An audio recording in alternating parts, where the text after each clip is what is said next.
For most of the videos about gang stalking, we have talked primarily about my experiences. However, we have never gotten into the actual psychological aspects through which gang stalking functions. Through my 7 years of experience, I have been able to decode everything about gang stalking to such an extent that I am confused no longer. In this video, I'm going to tell you and explain to you how gang stalking functions through the Gestalt psychology school of thought.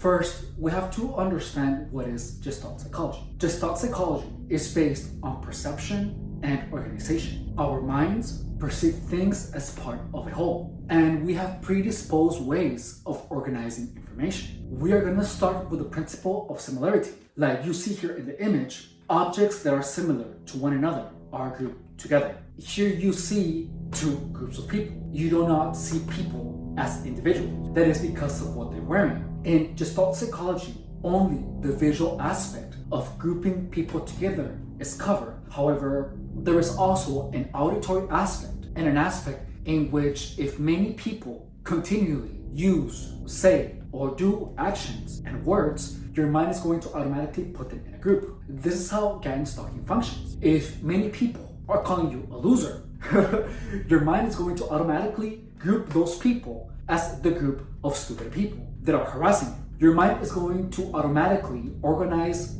those people as a group of people. Your mind is going to automatically group the people that are harassing you, which is why organized harassment is known infamously as gang stalking, because the brains of the target inevitably group this band of dumb people together. During my experience with gang stalking, when I was working at the O'Reilly Auto Parts in Imperial Beach, my coworkers actively tried to separate me from the group, where I was purposely not included in any of their conversations. I was working and everyone would literally band together purposely far from me, which I didn't really care. However, if you are new to gang stalking, you are going to feel ostracized. Since the very beginning, I consider all these people like dumb people, and dumb people band together. So I honestly never minded. Additionally, because everyone is harassing you during gang stalking with different tactics and methods, which I have already covered in my videos. If you haven't seen them, check out any of my videos where you see the gang stalking playbook slogan. And because the people are harassing you in so many ways, your mind is going to automatically put those group. Now we're moving on to the principle of closure. Seeing an image with missing parts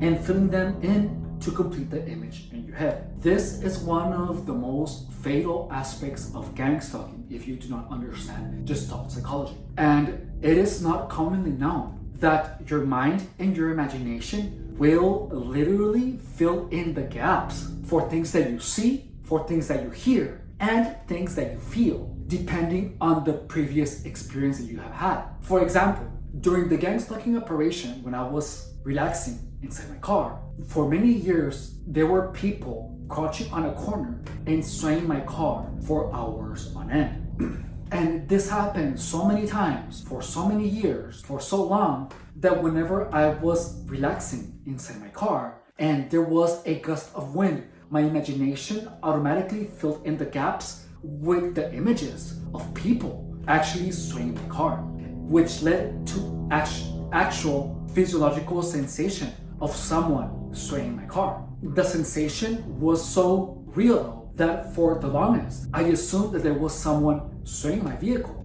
However, through my study of Gestalt psychology, I began discovering the truth, that no one was swaying my car anymore. However, my mind began to make the assumption that someone was, which led to my imagination unknowingly imagining someone swaying my car, and even produce the physiological sensations of someone swaying the vehicle. The principle of closure is insane during gang stalking because it fills in the gaps even when you're listening to people harass you with words. For example, for many years, I actually had people harass me with the word high mileage, with the implication that I had a lot of sex. And it was said to me in this tone, high mileage, with a face like that. So that was done to me for so long that when I was at work and someone genuinely asked for a high mileage product, my mind generated a face of someone saying going high mileage. And not only that, but it also generated the actual demeaning tone of voice. It took many years for me to be aware of how my mind was filling in the blanks. However, there were some points where I was looking at someone through my side eye and I saw a person just say mileage with no demeaning accentuation, and my brain literally created a high mileage. I saw the difference between reality and what my imagination began producing.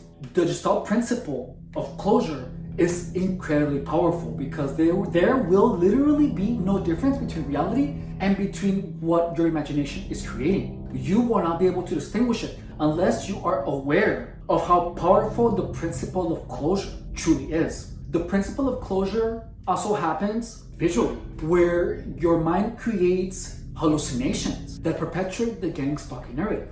And the hallucinations are very simple. Primarily they are a simple waving of the hand. However, gang stalkers do it in a manner that is timed to when you're looking. So that is how they identify themselves. When you look at them, they go like that, and they typically do an absurd, evil face that is performed exactly when you look at the person. And this happens to you so many times that whenever a target is walking on the streets and a person is literally walking, your mind will produce the shadow or the trail that fast movements produce, and you will not be able to notice the difference. Additionally, the evil grin or Drooper's delight, if you don't see it, but because people have been doing that so much to you, your mind is gonna impose the face of a person. It's just gonna create it, and it's gonna generate the gang stalking grin. Gang stalking is literally all Gestalt psychology. And if you happen to understand Gestalt psychology, you will be able to understand the components that gang stalking is comprised of. No one tells targets the actual psychological mediums through which gang stalking functions. And here I'm going to dispel you, or I just dispelled you, the actual mechanics through which gang stalking functions. In order for you to be able to understand why you're seeing things, why you're hearing things, why you are imagining things, you have to understand Gestalt's school of thought. Subscribe to my channel if you haven't. In this channel, we talk about gang stalking, we talk about fitness, and we talk about the necessity of maintaining a clean mind, particularly because there's people out there that are, for whatever reason, jealous. And these people are so underhanded that they're going to actively try to poison your mind. They can even possibly dress themselves as friends just to get closer to you in order to poison your mind. Subscribe to the channel if you haven't. I will link a video of how a psychological attack looks, where someone who I thought was my friend is actively trying to poison my mind with illicit substance abuse, right? My name is Efra Rodriguez. I love you so much. Thank you so much for watching, and I will see you on my next video. Thanks.